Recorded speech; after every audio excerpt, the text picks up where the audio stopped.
Dear student, आज हम chapter number 7 bill of exchange की स्टडी करेंगे।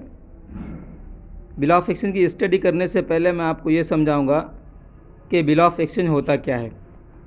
उससे पहले हम क्या करेंगे, मैं आपको उसके पॉइंट पर लेकर आता हूँ चैप्टर के, ताकि आपको समझने में आसानी हो। कस्टमर को ये हक़ होता है कि मार्केट के अंदर जो भी सेलिंग होती है, परचेज़ होता है, कस्टमर क्या करता है, उसको परचेज़ करता है, कैश में भी परचेज़ करता है और क्रेडिट परचेज़ करता है, यानी कि उधार भी वो ख़रीदता है। जब वो उधार ख़रीदता है तो कस्टमर जो उधार ख़रीदता है वो ट्रस्ट के ऊपर ख़रीदता है। सेलर को उसके ऊपर भरोसा होता है, ट्रस्ट होता है कि वो आज नहीं तो कल वो पेमेंट रिफ़ंड कर देगा, वापस कर देगा। और सेलर इसलिए सेल करता है, क्रेडिट सेल इसलिए वो करता है क्योंकि मार्केट में बहुत ज़्यादा कंपटीशन होता है। कंपटीशन होने की वजह से वो अपना जो है तो सेल बढ़ाने के लिए कस्टमर को क्या करता है, क्रेडिट सेल करता है। जब वो क्रेडिट सेल करता है तो ये उसके अंदर जो है तो बता दिया जाता है कि आप पेमेंट कब करेंगे। जब कोई कस्टमर क्रेडिट परचेज़ कर रहा है और वो बोलता है कि मैं फ्यूचर में पेमेंट करूँगा, तो उसे हम कहते हैं क्रेडिट ट्रांजैक्शन, यानी कि उधार कारोबार। आज मार्केट में बहुत ज़्यादा कंपटीशन होने की वजह से हर सेलर ये चाहेगा कि मैं कैश में भी सेल करूं और क्रेडिट सेल भी मैं करूं। क्रेडिट सेल करने की वजह से क्या होगा, कस्टमर उसकी तरफ आसानी के साथ अट्रैक्ट हो जाएंगे, उससे जुड़ जाएंगे, जिसकी वजह से फ्यूचर में क्या करेगा वो सेलर, उनसे ज़्यादा से ज़्यादा प्रॉफिट अर्न करेगा, मुनाफा उनसे ज़्यादा से ज़्यादा कमाएगा।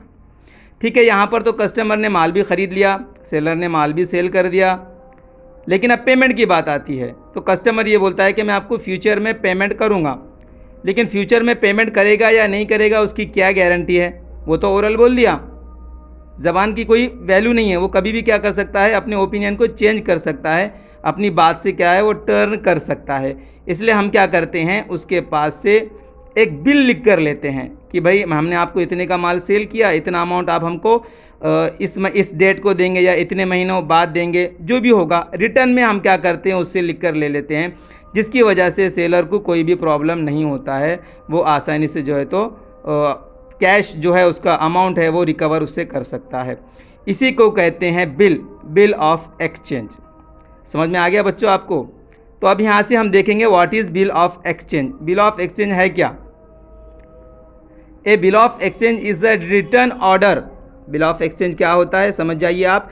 एक रिटर्न ऑर्डर है, बाज़ाब्ता उसके अंदर लिखा हुआ होता है, लिखत में होता है वो, टू पे ए सम ऑफ मनी, कुछ रकम देना है, पेड करने के लिए उसके अंदर लिखा होता है। टू ए पर्टिकुलर पर्सन, किसी विशेष व्यक्ति को, किसी ख़ास शख्स को, ऑन ए पर्टिकुलर डेट, यानी कि किसी डेट, ख़ास डेट के ऊपर। तो बिल ऑफ एक्सचेंज कुछ नहीं है बच्चों। Bill of exchange is a return order होता है, लिखत में ऑर्डर होता है, लिखा हुआ होता है बाज़ाब्ता उसके ऊपर कि कौन से शख्स को कितने पैसे देना है और कौन सी तारीख को देना है। इसे ही कहते हैं बिल ऑफ एक्सचेंज। ठीक है, हमने किसी को गुड सेल किया, माल बेच दिया, हमने उसके पास से बिल लिख कर ले लिए, हम हो गए सेफ। वो लिख देगा कि फ़ला फ़ला पार्टी को इतने पैसे देना है, मैं इतनी डेट के बाद दूंगा, तो हमको कोई प्रॉब्लम नहीं होगा, हम उसको वो बिल दिखाकर कभी भी उसके पास से वो पैसा रिकवर कर सकते हैं, वो अमाउंट हम रिकवर कर सकते हैं। क्लियर होगी बिल ऑफ एक्सचेंज की डिफिनीशन। अब नेक्स्ट आइए, नेक्स्ट पॉइंट पर हम आते हैं, features of bill of exchange.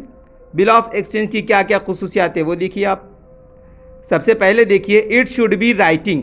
Bill of exchange मैंने अभी बताया आपको, ये राइटिंग में होता है, लिखा हुआ होता है, ओरल में कुछ भी नहीं होता है। It must be stamped as per the Indian stamp act 1989।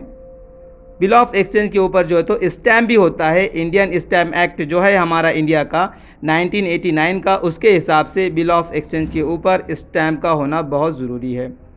It must be dated, उसके ऊपर डेट का मेंशन किया होना भी बहुत ज़रूरी है। It must be order to pay some money, उसके अंदर ऑर्डर होना चाहिए कि फ़लाँ फ़लाँ शख्स को, एक्स पार्टी को इतना इतना अमाउंट पे करना है, ऑर्डर होना चाहिए, उसके अंदर आदेश होना चाहिए। It must be sign by the maker, उसके ऊपर बिल ऑफ एक्सचेंज जो बनाता है उसकी साइन होना बहुत ज़रूरी है। इट मस्ट बी अनकंडीशनल, और जो ये है तो अनकंडीशनल होना चाहिए, इसके अंदर कोई शर्त नहीं होना चाहिए। चलिए नेक्स्ट टॉपिक पर हम आते हैं, parties to a bill of exchange.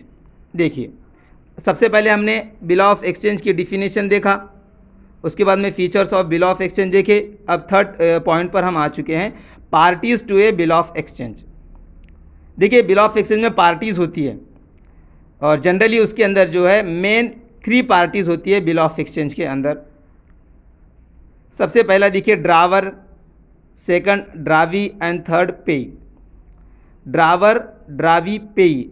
अब ये ड्रावर का क्या काम होता है, इसके अंदर ड्रावी का क्या काम होता है, क्या फंक्शन है, उनका क्या वर्क है, पेई का क्या वर्क होता है, इंशाल्लाह मैं आपको ये नेक्स्ट